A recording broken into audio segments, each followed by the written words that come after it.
Welcome to the Treasury Update podcast presented by Strategic Treasurer, your source for interesting Treasury news, analysis, and insights in your car, at the gym, or wherever you decide to tune in. On this first episode of the 2020 Outlook podcast series, host Craig Jeffrey sits down with Rajana Clark, who serves as head of Global Transaction Banking and Transaction Banking Americas, and Bay Area president at MUFG, which is the fifth largest bank in the world with $2.9 trillion in assets. They discuss the major themes and changes impacting the industry around the globe. Topics of discussion center around payment digitization, cybersecurity, process automation, globalization, and more. Listen in as they share valuable insights on how to position your organization for success in the year ahead.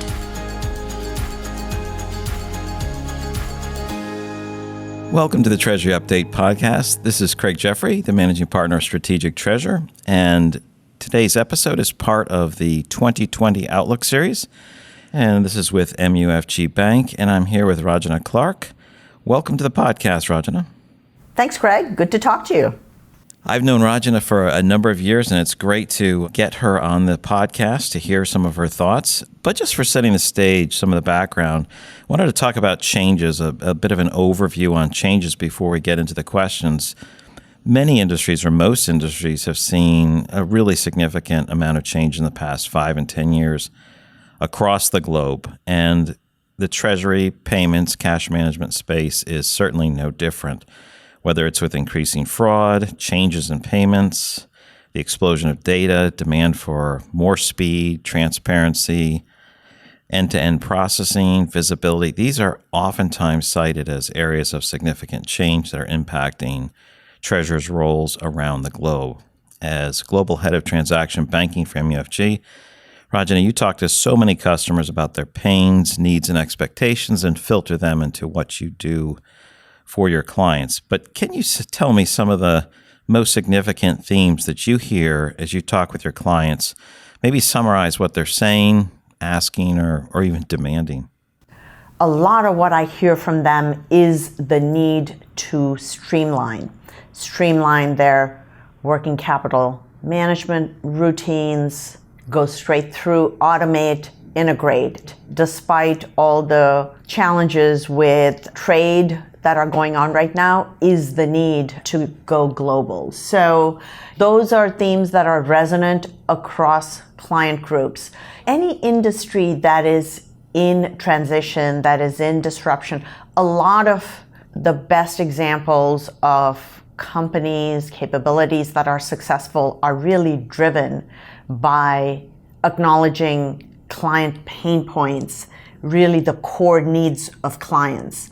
And when I talk to clients, when I talk to consumers, customers, regardless of whether they're individuals or institutions, I hear them articulate 3 very simple needs. They say, save me time and hassle, save me money, and keep me secure. So when you look at a lot of what is happening now, and I would classify them into sort of 3 or 4 big areas. The first is a lot of innovation, experimentation, a lot of work that's going on in digitizing payments and the customer interface. So, we can certainly talk about that, but digitization of payments and the CX is a big theme. Second, along with the digitization of payments and our own identity and information comes the need to protect our identity, to secure against fraud. Cybersecurity is an increasing concern. And the third is around efficiency, whether that is the increased use of robotic process automation, the real demand for open standards, open architecture, open banking with the use of APIs so that they can consume data straight through. I think those are the big themes that I'm seeing. Of those, are you seeing any of those resonate more than others? I know we want to get into some details, but payment digitization, you mentioned the CX, and I'm assuming that means customer experience. Is that top or is that secondary? How do you see that compared to some of the other ones you mentioned, like fraud and then the overall efficiency and automation? Some of these are hygiene factors and some of these are motivators. So it's kind of like when you're flying in an airplane, if they say, do you want a safe flight or do you want free movies? I mean, of course, you want a safe flight first, and then, of course, you also want free movies. Safeguarding their information, their payments. So fraud and cybersecurity, I would say, is sort of a hygiene factor. We see that across client types, across industry verticals. There is a big expectation with the consumerization of the payment experience, where we as consumers participate more and more in frictionless payment ecosystem. I think that is becoming more of an expectation for corporate payments as well, for cross-border payments as well. There's a lot of friction in payments and in exchanging information, in particular on a cross-border, cross-currency basis. So there's a lot of innovation going on there, but I think the customer experience is a big arena of innovation and change. Yeah, and that's bleeding over into the corporate space pretty obviously, right? We can do it there. Why can't we do it on our corporate banking activities, right? It used to be, I've used this before, we could put a man on the moon. Why can't we do X or Y? And nobody says that anymore. They say, I can do that on my phone. Why can't I do that with my banking activities on the corporate side? So when you say hygiene, the hygiene factor, this is the standard. It's got to be met, right? You're referring to, yeah, you have just to keep sort of like Maslow's need hierarchy. Your basic needs are food and shelter before you get to self-actualization. So you need to keep your information, your payments, your data secure first, and then everything else follows. Excellent. Thanks for bringing Maslow in too. That I know exactly what you mean. You brought up a bunch of good points. I want to dive into detail on those in a minute, but as we talk to many people, MUFG is a huge multi-line global bank. Not everyone, not all treasury people in North America, for example, are as familiar with the bank's scale, scope of offerings, its origination. I was wondering if you could just give us a quick overview of the bank's coverage and maybe an abbreviated history, just so people, they're hearing Union Bank, they hear MUFG. Just tell us a little bit about the bank. Sure. So MUFG is one of the largest financial institutions on a global basis. We were established over 350 years ago in Japan. We have a history and legacy in the Americas of over 150 years. Specifically, in the Americas, we serve our corporate and investment banking clients under the MUFG brand. Our Union Bank brand serves our consumer, wealth, and commercial banking clients. And our vision for transaction banking is to become the preferred provider of working capital management and asset servicing solutions in our target markets. These include Fortune 500 multinationals, middle market and mid-corporate companies, commercial property management firm, homeowner associations, labor, government entities. We're pretty diversified across client bases. That's great. Thanks for giving a little more detail. But I want to move now back into some of those areas you talked about. These are some of the things that you said. These are themes that relate to either time, hassle, money, or safety. And then you talked about some of those detailed themes. And maybe we could start with the bottom of Maslow's hierarchy, which was the hygiene factor and security. If we're talking about security, the increase of fraud, what are your perspectives on some of those changes that you're seeing with regard to fraud, security, cybersecurity in the space? How are you reflecting on that? Well, this is probably a long topic in and of itself, but the methodologies, the technologies, the sophistication that is used by cyber criminals is heightening every day on a worldwide basis. That forms the foundation of the methodologies and the technologies and the analytics that we as financial institutions need to deploy in order to safeguard ourselves and our clients, their data, and their payment flows. With that as sort of background, there are many different technologies and modalities that are being experimented with, and some of which are being deployed at scale. The first of which is on cloud, and the second, I would say, is in the arena of identity and access management and authentication. And on the former, the public cloud infrastructure, virtual private cloud, a lot of sophistication is being applied to ensure that we are able to, and the cloud providers are able to operate these infrastructures with very high degrees of security. So there's sort of a whole discussion we could have on the things we're doing and what the industry is looking at and where we see this going. On the question of digital identity, of access management, the use of biometrics, where it's not just user ID and password, but something that is really more securely authenticated and less easily copied, whether that is something you have, something you know. A lot of biometrics are being experimented with and in certain cases deployed at scale. The big scale deployments of this are really in the eastern part of the world. You know, you're seeing a lot being done in China, in India, and some of the other economies. And over time, some of those will also be deployed here. You know, it's interesting you talked about the sophistication of the attackers, this escalation of the attack methods, sophistication and automation requiring a higher level defense. And as you talked about the authentication and biometrics, that makes perfect sense. The cloud, as you described that, you know, it seems interesting, the fact that the cloud, you know, software as a service, the cloud, portals, they were really built for efficiency, but we're finding them to be a haven for more security, more attention to security. Do you see that continuing? Yes, absolutely. The move from data centers to use of cloud is pervasive and is anticipated to continue for a very long time.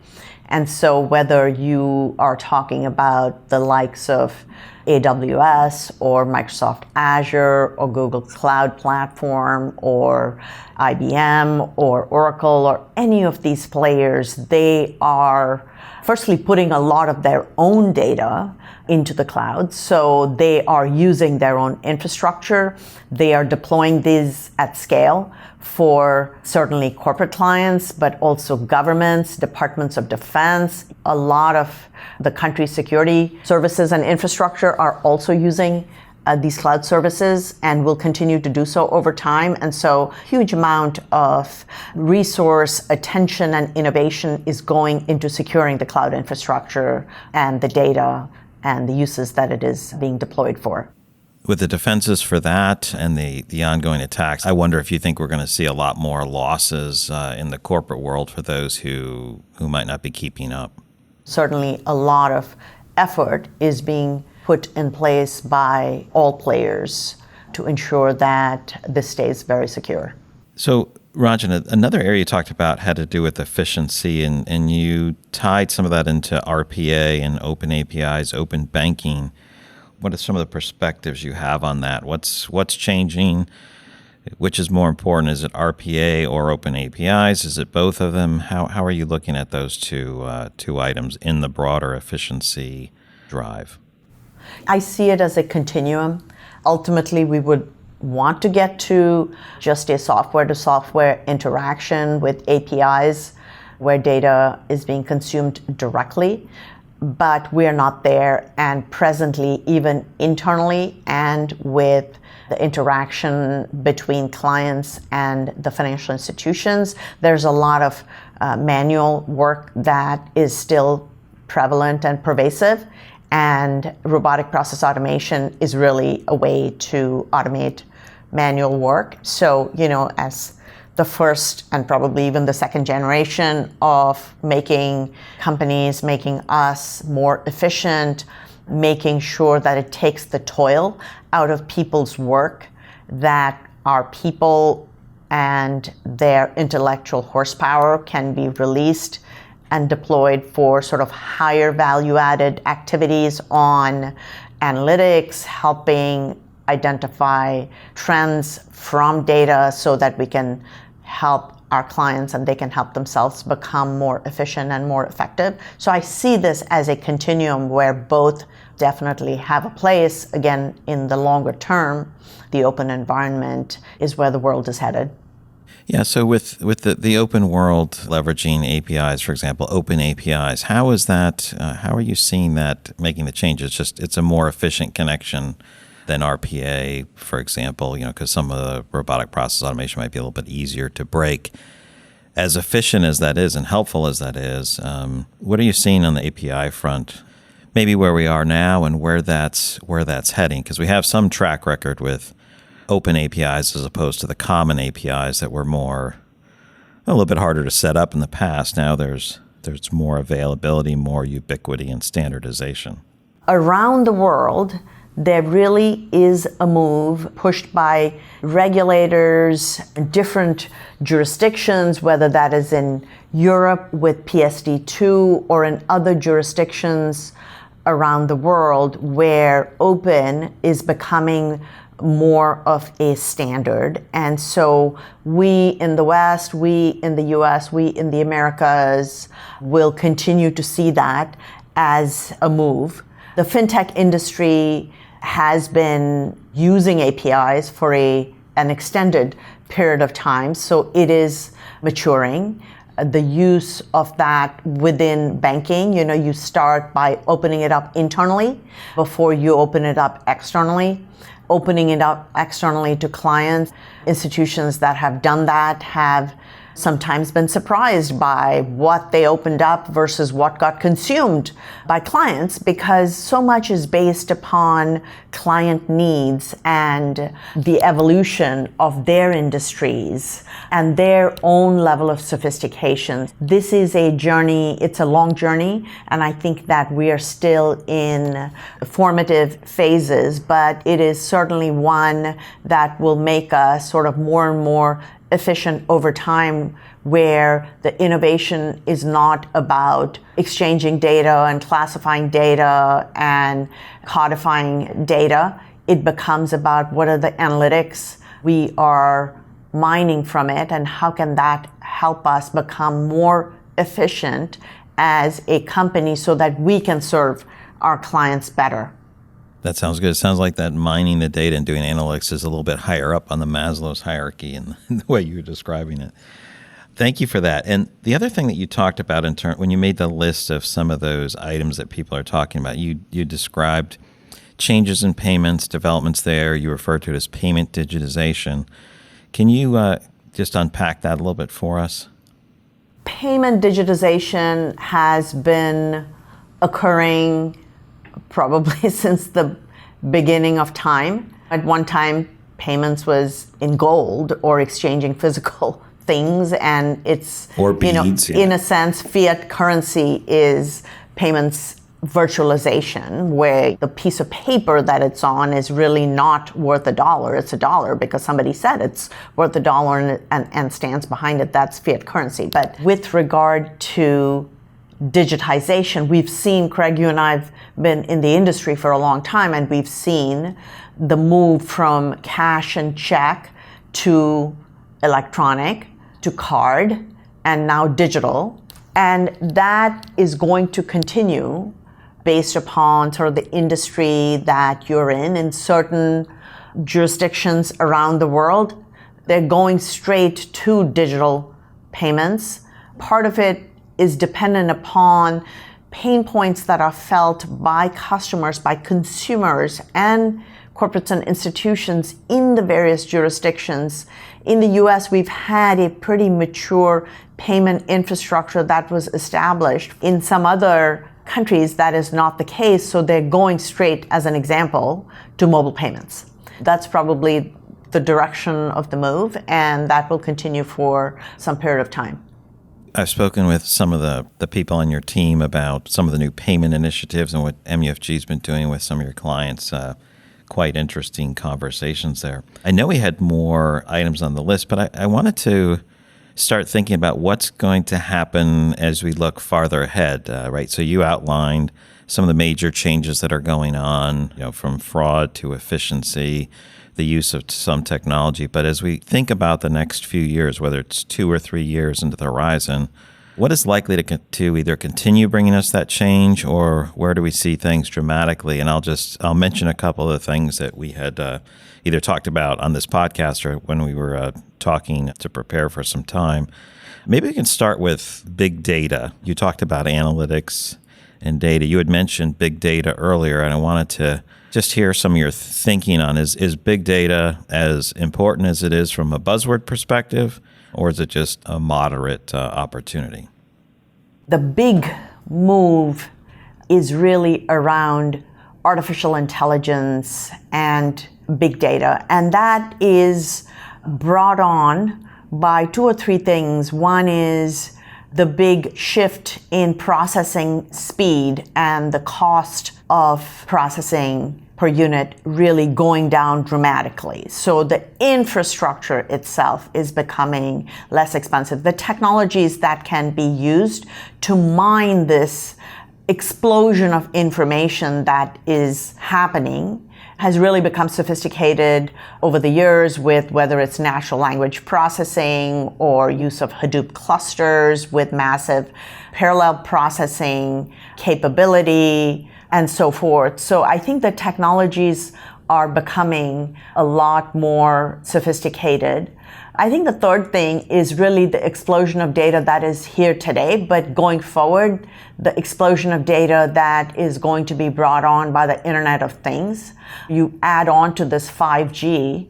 5G is not here prime time today, but part of the reason that the industry is so excited about the potential for 5G is really the ability to deal with this massive exponential explosion of data that will occur once the Internet of Things becomes a reality. So you put all of this together, artificial intelligence, the ability to mine data, analytics, insights, in so many ways is just so powerful, and it just frees up people to really work on the most exciting parts of innovation and value capture. I mean, AI is being used in a big way in the biopharma industry as an example, where talking about use in genetics and curative care and so on.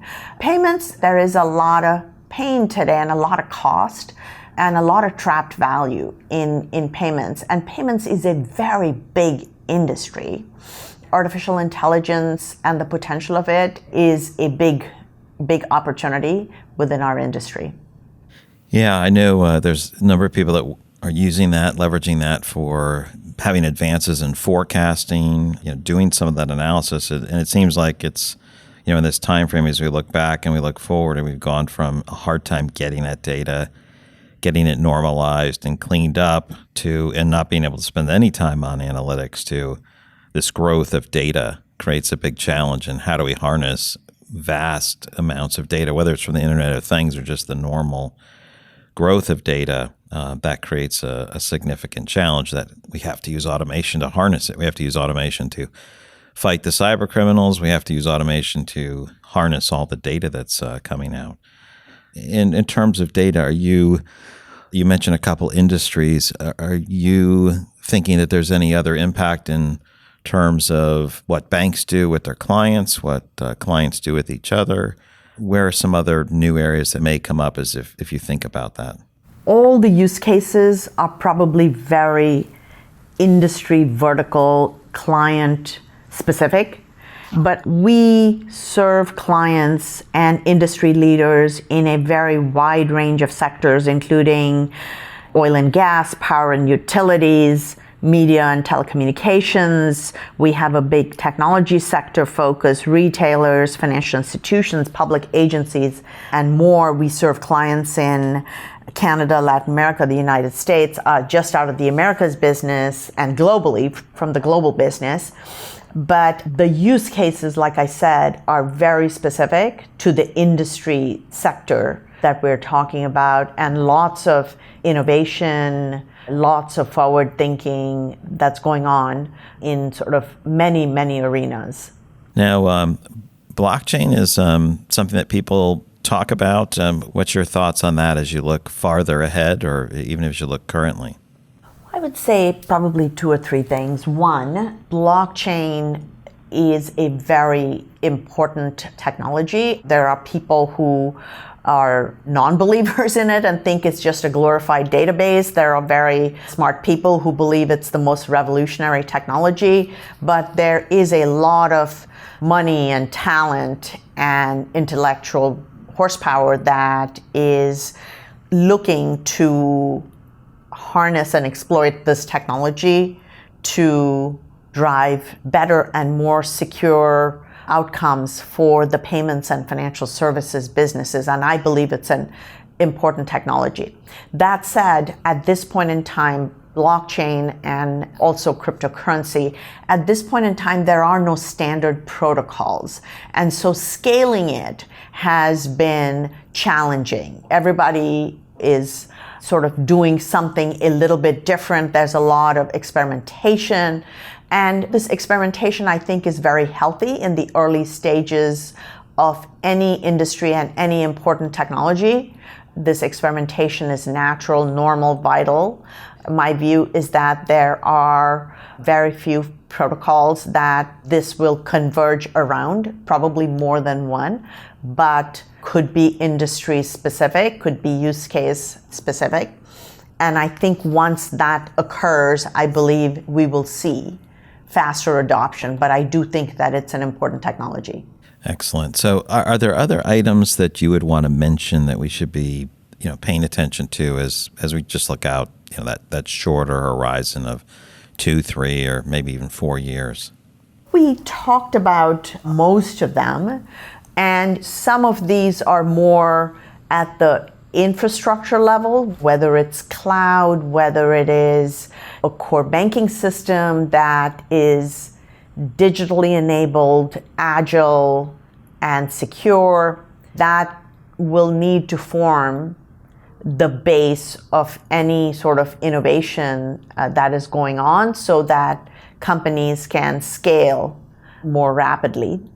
And then, some of the other things that we talked about, whether that is open banking and APIs, big data, artificial intelligence, whether you call that, just data and analytics or something more sophisticated than that, a lot of experimentation in blockchain. And then surrounding all of this is the need to keep our data, identity, authentication, and our payments secure. Those are the things that really tie it together. Rajan, I want to thank you for your time on this podcast and just give you an opportunity at the end to share any final thoughts with people, anything that would motivate them as, we're coming through this period of great change and we expect at least as much change going forward. So I'd love to hear your thoughts on that.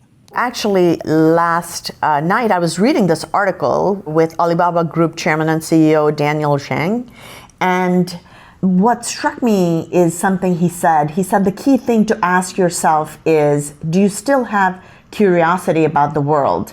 If you are curious about the world, then you will find something different, then you will find new opportunities, and you will move ahead.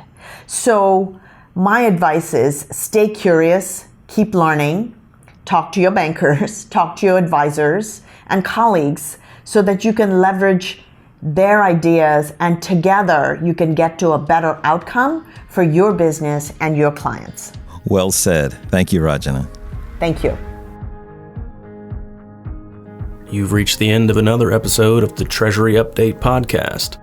Be sure to follow Strategic Treasurer on LinkedIn. Just search for Strategic Treasurer. This podcast is provided for informational purposes only, and statements made by Strategic Treasurer LLC on this podcast are not intended as legal, business, consulting, or tax advice. For more information, visit and bookmark strategictreasurer.com.